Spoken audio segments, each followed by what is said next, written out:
আজকে আমি গরু গোশ পাক করব। প্যান গরম হয়ে গেল, দিয়ে দিব সরিষার তেল। তেল গরম হয়ে গেছে, দিয়ে দিব 2টা শুকনো মরিচ, 3-4টা লবঙ্গ, 3-4টা এলাচ আর 3টা দারচিনি। আমি মশলাটা একটু ভেজে নেব। একটু ভাজা হয়ে গেছে, এখন দিয়ে দেবো পেঁয়াজ কুচি আর 3টা কাঁচামরিচ ফালি। আসসালামু আলাইকুম গাইস, আপনারা সবাই কেমন আছেন? পেঁয়াজটা ভালোভাবে ভেজে নেব।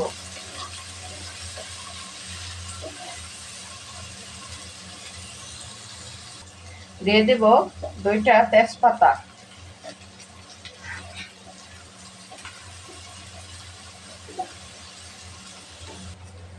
পেঁয়াজটা ভালোভাবে ভাজা হয়ে গেছে। পেঁয়াজটা ভালোভাবে ভেজে নিল তরকারির স্বাদ বেড়ে যায়।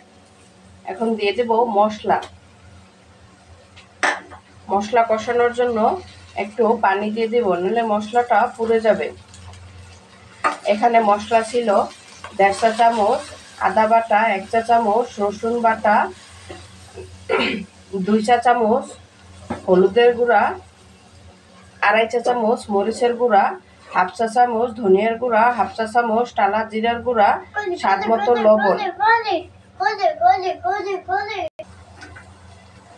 মশলাটা ভালোভাবে কষানো হয়ে গেছে। মশলা ভালোভাবে কষায় নিলে তরকারির স্বাদ বেড়ে যায়। কষানোর উপরেই কিন্তু তরকারির স্বাদটা হয়ে থাকে। এখন দিয়ে দেব গরুর গোশ। গোশটা মশলার সাথে ভালোভাবে মিশিয়ে নেব।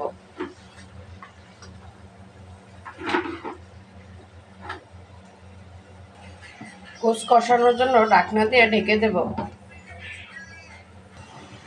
গোশটা একটু নাড়াচাড়া করে নেব। গোশের থেকে কত ঝোল বের হয়েছে। এই ঝোলে গোশ কষানো হয়ে যাবে। দেখুন কত সুন্দর কালার হয়েছে।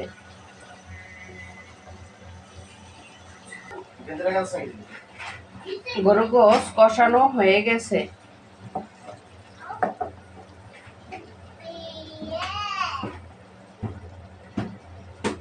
এখন দিয়ে দিব আলু। আলুটা দিয়ে একটু নাড়াচাড়া করে নেব।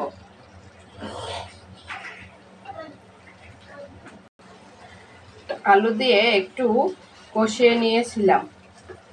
এখন দিয়ে দিব গরম পানি সিদ্ধ হওয়ার জন্য।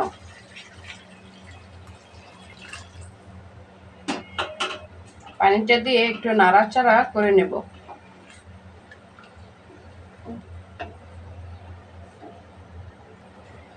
আর গোশ রান্না হয়ে গেছে, দেখুন কত সুন্দর কালার এসেছে।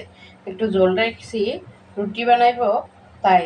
এখন দিয়ে দিব টালা জিরার গুঁড়া। টালা জিরার গুঁড়া দিলে তরকারির স্বাদও বেড়ে যায় আর কালারটা অনেক সুন্দর আসে। আমার ভিডিওটি যদি আপনাদের কাছে ভালো লেগে থাকে শেয়ার করে দেবেন আর কমেন্টে জানাবেন। আল্লাহ হাফেজ।